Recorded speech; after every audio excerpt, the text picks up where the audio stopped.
What's up, everybody? It's Brandon. I'm back with some more box office banterage. I'm here to kick us off with our annual October franchise month where we do 4 horror franchises. Now, this is normally something I do with the group, but naturally, of course, at the wrong timing, I'm not blaming them, but that just seems how it goes. You're like, this is so important. We need this right now. Life gets in the way. But guess what? That happens. Completely understandable. Josh, for instance, just got engaged. So props to you, buddy. Some things are more important. So yeah, here I am by myself. Can I really do this on my own? It's been a while since I even did a video by myself. Apologies for that. I'm here to tell you what we're gonna do today, which is of course Urban Legend. Urban Legend is gonna be what kicks it off. I'm gonna be doing this one solo dolo, and then we're gonna follow that up with 2 other things that are very similar. You know, that post 90s Scream type style you're looking at with Final Destination. And of course, I Know What You Did Last Summer, kind of capitalizing on that boom, man. And then we have one other kind of wild card to throw in there. The new movie just came out, Hellraiser. I'm not going to tell you what we're doing next week. That can be a fucking surprise, but it'll be one of those. I'm not 100% sure if everybody will be back next week, so I might be doing this again by myself next week. We shall see. But here and now, today, we are doing Urban Legend. Urban Legend is an interesting one. Now, I'm strictly talking from an objective place right now. Like, I'm not saying that's how I feel about the movie, but I think this is a really, really solid movie for what it is. It's a solid slasher. I get why this one has stood the test of time in a way. I mean, it's not like when people think of the greatest horror movies ever, they're not saying like, oh, Urban Legend's got to be up there. No, but this subgenre of horror, this time of horror, when people talk about Scream being the poster child, the calling card for the resurgence of these type of movies in the 90s, what really spawned all this and what is really the quintessential best, mostly considered by people. This movie always comes up next. It's either I Know What You Did Last Summer or this. And then you break into, the faculties of the world. I mean, you might even be able to go like Wrong Turn or something. But these type of movies are the ones that stand out. Whether they're amazing or not, there was something to these kinds of movies that really made them resonate. But there was a fucking slew of just terrible ones. There's a reason why Urban Legend stood out, and there's a reason why we are talking about it today. Urban Legend is a quality slasher film. Call it what it is. How do I feel about it, though? Do I feel it merits that? Let's talk about it. Starting off with Urban Legend 1. Urban Legend 1. First thing that is, great to see. You got a few horror icons here. You got Robert Englund. He gets in the movie quite a bit. Kind of plays a pivotal role. You might even think he's the killer at one point. This isn't really... it's spoiler, but it doesn't really matter on these type of reviews because they're older. You know what you're getting into. If you haven't seen Urban Legend yet, I don't know what you've been doing if you're a horror fan or why you would even be here because you're like, why would you have interest? He's interesting as the teacher. And then you got Danielle Harris, dude. Gotta love Danielle Harris from Halloween 4. Even, even more recent, which is crazy how that's not even recent anymore. It seems like it came out the other day. Fucking Rob Zombie's Halloween. She got to come back with that. And to see her in this movie... kind of a smaller, shorter role, but not too bad here. And that, I think, is something that's big for horror fans. We really like that, like, eye candy, and that's not to say, eye candy as in Danielle Harris because she's attractive or Robert Englund because, goddamn, he's sexy. Even with that burn makeup on. Freddy Krueger, baby. No, but eye candy from the standpoint of, like, oh my God, that's Freddy Krueger. Like, oh, little girl from Halloween 4. There seems to be something, I don't know if it's the horror community, but even me, like, being, like, a big fan of, like, vast genres and subgenres of any genre. Like, I'm a horror fan, first and foremost, as you can probably see behind me, but I love every genre. Drama is, let's bring that back in. Drama, action, any of it, comedy. I love it all. Love it all. Indie films. You serve it up, I'll watch it. I'll even watch romance. But there's something about in a horror movie when you see one of your guys, you're like, ooh, that's my horror guy. And you see him in a cameo in a movie, it stands out a little more, at least to me. So that's always nice. You definitely going to want a good opening. Let's talk about another one of those horror icons. Brad Dourif, man. Chucky himself. He's really good here for the 5 seconds he's in it. He doesn't have to do a lot. He's believable as the creepy guy. And then he's believable as the guy that's just like, holy shit, man. Or I guess I should say girl. There's someone in your back seat, And like, I don't know about y'all, But urban legends in general, not the movie, like were always very important to me as a kid. I loved all the creepy, scary shit. It's probably why I like horror so much. Anytime I can get a creepy story, I was all about it. I specifically remember this story being told in Scary Stories to Tell in the Dark, or it might have been Scary Stories to Tell in the Dark Again, or whatever the title is. I know there's at least a couple of those. But I remember this specific story freaked me out the most. That like there's somebody flashing lights behind the girl, and that what it ended up being was like every time the guy behind her that she thought was going to attack her would flash the lights, the guy who's raising up to kill her would go down, and it was just like a mind fuck. I was like, what a fucking twist. Of course, you're like 5, 6 years old, just learning to read, 7, 8, whatever it is, and you're just like immersed in this book. And seeing that play out on screen in a similar way was very effective for me. And it makes sense because urban legends, so you know it's going to come with urban legends, or at least you would hope. But you're watching this in a way that's just like, wow, like right out the gates, like my favorite. Maybe not for you, but for me. And that pulled me in immediately. And I was like, oh, yeah, they're going to be doing it up well here. Terrific opening, Brad Dourif, killing it. Concept, as I just talked about. Urban legends in a movie. Why the fuck not, people? Really dig it.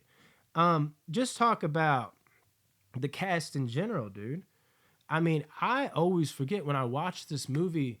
Low key, I don't know what it is. No matter how many times I've seen it, I always am like, oh yeah, Jared Leto's in this. And I know a lot of people give Jared Leto shit. Right now, he's a laughing stock to some people because they're making fun of Morbius. Don't like that movie either. Can't defend you there. But Leto's turned in some good performances. Make no mistake about it. I mean, off the top right now, Panic Room, shit, amazing. Love him in Panic Room. Dallas Buyers Club, love him in Dallas Buyers Club. Um, shit, man. If Fight Club, even though it's not a bigger role, I mean, it's at least a great. People say he's not even in good movies. And then there was another one that I just had on the tip of my tippy tip tongue. Yeah, it's gone. But Jared Leto is the fucking man. Let's just put that out there. Oh yeah, Requiem for a Dream, one of my favorite movies of all time. Dude's got some skill. So to see him in an earlier role like this, I always forget about it. He's in it. Very cool to see. And Tara Reid, she's always eye candy in that way. Now I'm bringing it back around. She's hot and she's good in this movie. I really like her with her little radio host job like she's got going on. And I'll talk a little more about a certain scene with her that I really enjoy. And then you got also like I think Michael Rosenbaum, is that his name? Correct me if I'm wrong. I have a huge soft spot for the movie Sorority Boys. A lot of people don't even remember this movie or don't know it exists. I love him as Adina in that movie. Of course, people think Smallville.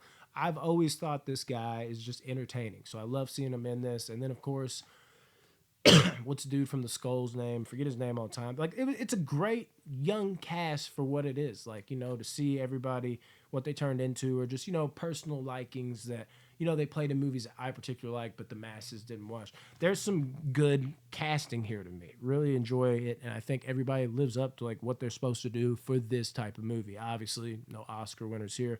Solid shit. The thing is though.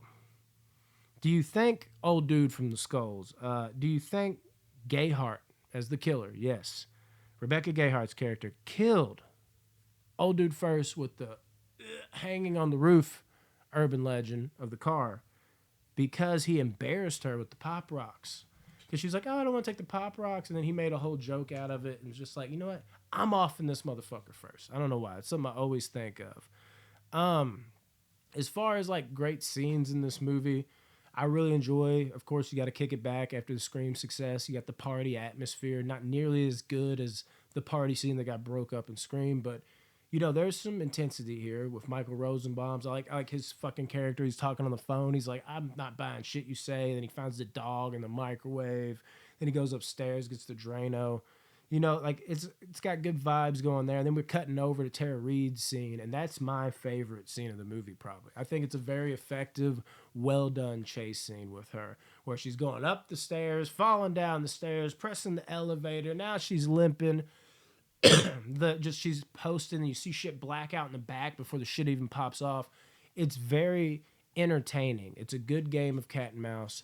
Every good slasher movie, horror movie, I think needs at least one of these effective scenes, and Tara Reid was more than up to the challenge. Um, Jesus, dude, the ending. I don't love it, but I don't dislike it either. Finding out Gayheart was the killer, I mean, it makes all the more sense. I mean, it's one of those things with Gayheart too. Like she's always had like crazy bitch eyes, so she was born to be a killer. Like you could have looked at her immediately and been like, if I had to, probably her, like a female. It's like for one, it's happened before. Come on now, Mrs. Voorhees, Betsy Palmer. These things can happen. And for two, just look at her, man, and like, you got me there. You got me there. Got a point. But we got a little disposition where you're like, oh my God, it's Leto, Gayheart, Trick's main star, red haired chick.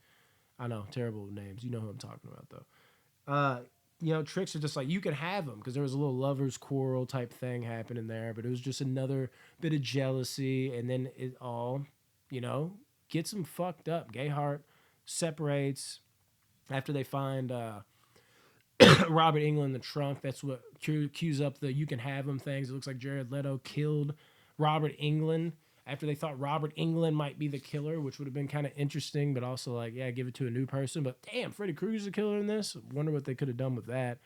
But Gayheart, getting him in the abandoned house, about to play Operation on the girl, and you get to hear the whole thing unravel. Like, did you see it coming? Maybe you did, maybe you didn't. There was definitely hints there that the main girl, and her old friend drove the girl that got killed in the beginning with this "there's someone in the back seat" from Brad Dourif, drove Rebecca Gayheart and her boyfriend at the time off the road, got him killed. So now she's exacting revenge. Not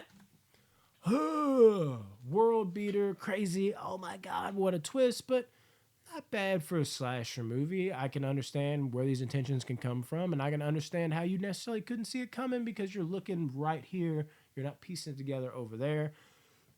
Not terrible as a twist. Nowhere near the best twist ever. Can't be too mad at it. Movie as a whole, the feel of it, everything, it's there. Is it great?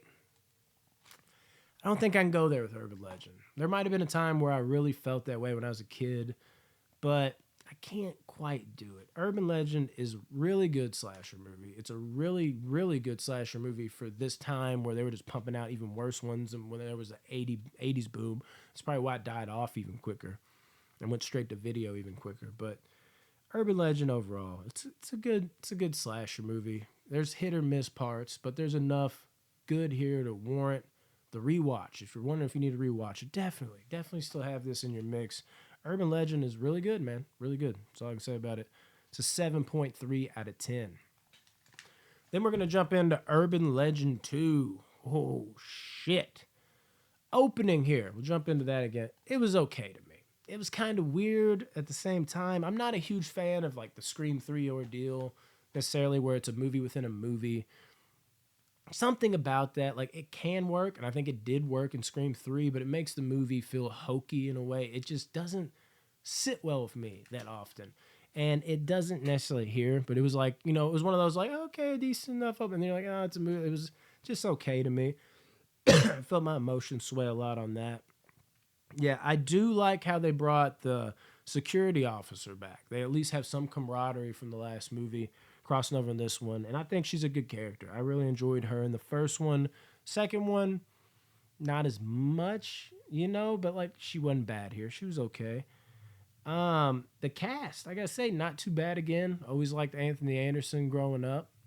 You got Eva Mendes here, which is really fucking cool. I wish I knew this girl's name. What's the blonde-haired chick that's getting eat out in the fucking plane at the beginning? The girl that's like selling her acting, but she's terrible. That chick has always really ignored me. Yeah, she ignores me because she doesn't know I exist. No, she's always annoyed me.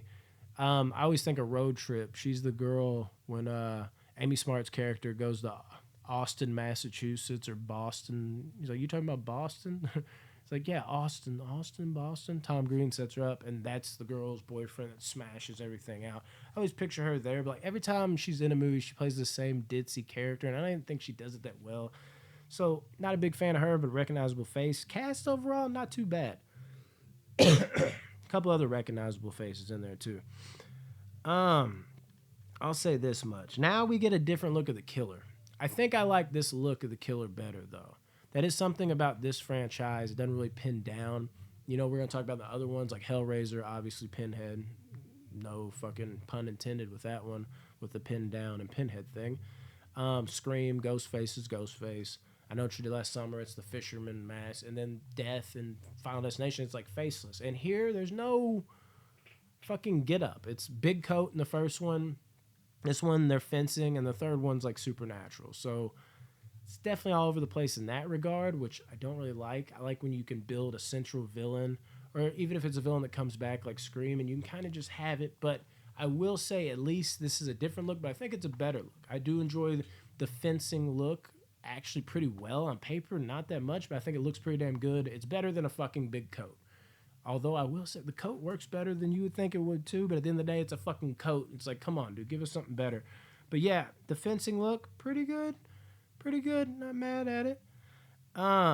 Yeah. Really, as far as kills go, definitely the best scene for me. And I'm gonna narrow it down, like the kill. Last one was kind of like the Tara Reid kill, but it was more the build up to the kill. You didn't really even see it; it was cut off screen. And this one, I really love the window kill. There's something so brutal about it. And honestly, the way this plays out, this is a Tara Reid scene all over again. The fucking like chase feel of it, the way it's tightly like directed, you're like lured in, you're attached to the screen. I don't feel like that the rest of this movie. This one scene was done so well. It's almost like somebody else did this specific scene with the intensity of it and the way they were able to ratchet up the tension, but the rest of the movie was completely void of that. It's always weird when they can do that. It's like maybe they got lucky on this one. But they do amp up the gore. That's something that's pretty, nice for you gore hounds out there. But again, another cool urban legend with the kidney waking up in the bathtub. Always found that one interesting. So that kicks it off. So maybe that locks me in more already. And then just her running away and then thinking she can get away. The fucking dog's like barking in her face as she's trying to get out the window. And then just the fucking brutality of him breaks out the glass and then just fucking goes head flop, the way it flops off, the sound design of it rolling and hitting, and then he just tosses like her heart out there, I believe, to the dog to like eat. It's brutal. It's like, oh shit, this movie, slowish start, but we might be getting somewhere, and then the rest of the movie levels out a little bit, unfortunately. But at the end of the day, man, the fun vibe is gone. The kills, hey, they're great overall. I think they're better kills here. Pretty damn great overall when I really think about it. I think in general there was some great kills here. But also now pretty damn dull. Like the whole movie has a very dulled down, boring feel when those kills weren't on the screen. There was something about the first one, there was an element of like magic in the air, like the mythos, like wondering what was going to happen next. Like what urban legend, they somehow zapped that out here. And I don't know exactly why, I can't put my finger on it. Maybe it's the choice of having the movie within a movie thing that I was talking about. But it just didn't bounce from scene to scene. The collective tissue was not there in the ways that I wanted it to. And the ending, the reveal, I mean, I just didn't like the actor that was the guy. I just couldn't really take him serious. Not that I could necessarily take Gayheart serious, but I could take her a little more serious. It was more of like a fun, campy, like, here I am, like crazy killer shit. This one felt like it was trying to be serious. As the teacher, and it was just like, oh, let's just do what the first one we thought we were going to do, and then we didn't do it, and this one would be like, oh, we did do that. It didn't work for me. Wasn't a big fan of it. Didn't like the end, and then of course, it's not even a final girl. You get like 3 people living. I just couldn't really get into it. I won't say this one's a bad one. There's enough here to satisfy people that are just here for the kills. There's a lot of garbage slasher movies out there. This isn't garbage, but at the end of the day, I gotta say it's average. It's almost down the middle average. I'm gonna give it a 5.2 out of 10. Urban Legend 2. All right, let's make this one quick. Urban Legends Bloody Mary. First time I saw this, I did not know what to expect. I was like, there's a new Urban Legend now. I didn't realize it was straight to video. And I watched it. I'm like, Bloody Mary, isn't that like it's an urban legend, but still not the formula of what the urban legend movies are. This one's more supernatural. You don't get the fucking mass killer. Not a coat, not a fencing outfit in sight. None of it. Just supernatural, which that's more of like not my style. I can get into it. There's certain ones that are done right, that are downright amazing. Somewhat recent years, Hereditary. Great example of that. Paranormal shit. But overall, I'm here for slasher movies. If I'm coming to a fucking urban legend movie, I'm here for a slasher movie. And then, to top that off, Yeah, urban legend or not, here for a slasher movie. Bloody Mary is an urban legend. I get it, guys. I'm also not quite ready for direct to video. And partly is that was me not knowing, but when I rented it, I was like, I must have missed this one. I'm like, oh God, this direct to video. And I can feel the lower budget here. I can feel the dullness a lot. Like I couldn't too. We did not return to that spark of the first one. Sometimes you can do everything else right, and then the lower budget doesn't hit as much. I felt the lower budget. Doesn't mean there wasn't good moments here. But the different vibe is something I wasn't ready for the first time. I think it did help it watching it a second time, knowing what I'm in for. I've only seen this one or two other times. Maybe second time I watched it again, I tuned out. This one I had to tune in for the review. Not as bad as I remember. Does that make it good though? I don't know. And lower budget, what does that mean? Can't afford certain people. It didn't get lucky with certain people. The cast, I just was not into any of these characters. There was one girl, I forget. Yeah, she's very recognizable. I know what she plays in. Meant to look this up. Like the lead girl, she, was okay if I remember correctly, and whatever the fuck else she's in. I remember like when I saw her, I was like, oh yeah, I like her. Why don't I like her? I don't remember. But seeing her here, like she's just passable at best, and everybody else is dull. There's even less of a spark. The lower budget. I'll give this movie one shout out.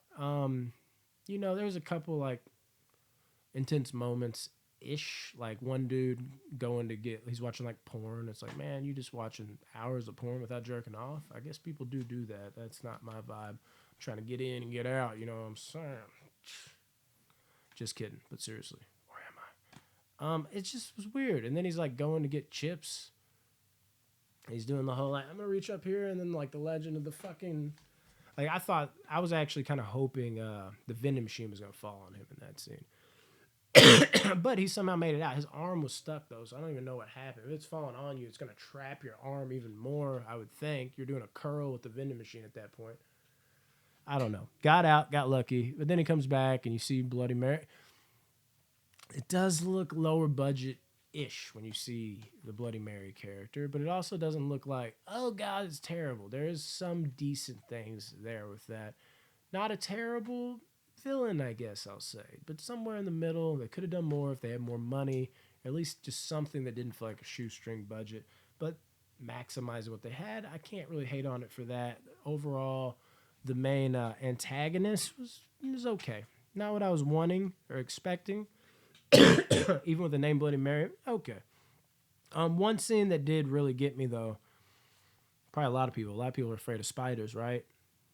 I remember that from Scary Stories to Tell in the Dark. The fucking spiders coming out of the girl's cheek. Now you could see the CGI like crazy on this one. This one was really obvious, but yet it was still so effective because imagining, and then it wasn't just like one or two. They started just covering up her whole face and imagining not like one or two or three, like, oh my God, but they just keep coming until your face is completely engulfed and there's nothing you can do. There was something so suffocating, claustrophobic, otherworldly. How could this even happen? And also, fuck, spiders are like my worst fear. And like I said, that's like everybody's worst fear. Nobody really likes spiders. They're very rare and probably looked at as weird if you like spiders. I mean, that's bad. All good in the hood, man. But if somebody's like, I love spiders, you're like, okay, this guy's a little out there. Yeah, we as a nation, and unless you're from Australia, I guess if we browse like, or just in the world, maybe other places don't mind them as much. They're more used to them. But we see like a speck of a spider on the ground. Anybody I know, for the most part, I don't do spiders, bro. I don't do spiders. So there was something to that, I think, that probably affected a lot of people in a similar way that it did me. That scene in particular was the one real highlight for me because everything just like I knew it from the urban legend, of course, urban legend movie, but to see it play out on screen, even if it was in CGI, there still was something so frightening and crazy and surreal about it. So I really applaud them for putting that in this movie and somehow actually pulling it off, even with the CGI that looked like shit. But hey, you got what you got, and they pulled it off. And what are they gonna have, like little animatronic spiders? Like that's gonna look fucking weird too. They did what they did, and it worked. It worked. Pat on the back. Everything else, I really don't have much more to say about this movie, guys. I just don't. It's lower budget, so it's probably gonna get a lower score to begin with. sad to say, I want to review it on those merits, but I'm also trying to just keep it all dead even for the sake of these rankings. Whereas if this was like a solo review, maybe I would like give it a little bit of a pass on that. But comparing it to other movies, I'm gonna give it the flat out score. And it just honestly wasn't that great of a movie. There's a shit ton of like garbage, bottom of the barrel B movies. This isn't that, but it's still not a good B movie. There's not many good B movies. When I say B movies, I mean true to the wool B movies. Fucking get it out of the dollar bin, type of shit. Didn't hit theaters, direct to video. Yeah, this movie to me is a 4 out of 10. Urban Legends, people. 1, 2, and 3. What did y'all think about these movies? Did you enjoy them? Did you like them? We will be back next week with another franchise review, and make sure you tune in because I'm going to rank every one of these movies. That's right. Urban Legend, Final Destination, I Know What You Did Last Summer, Hellraiser, all those franchises, and put them in one big ball. I'm going to rank them all. Hashtag bars. That rhymed. Unintentional. It's okay, though, guys. Love you all. Sorry everybody couldn't be here, but I had to at least get something out to y'all. Hopefully everybody's back for the next review. What will it be? Will it be Hellraiser? Ooh. Will it be Final Destination? Will it be the other one? What is it? I Know What You Did Last Summer. Love you guys. Y'all have a good one. Deuces.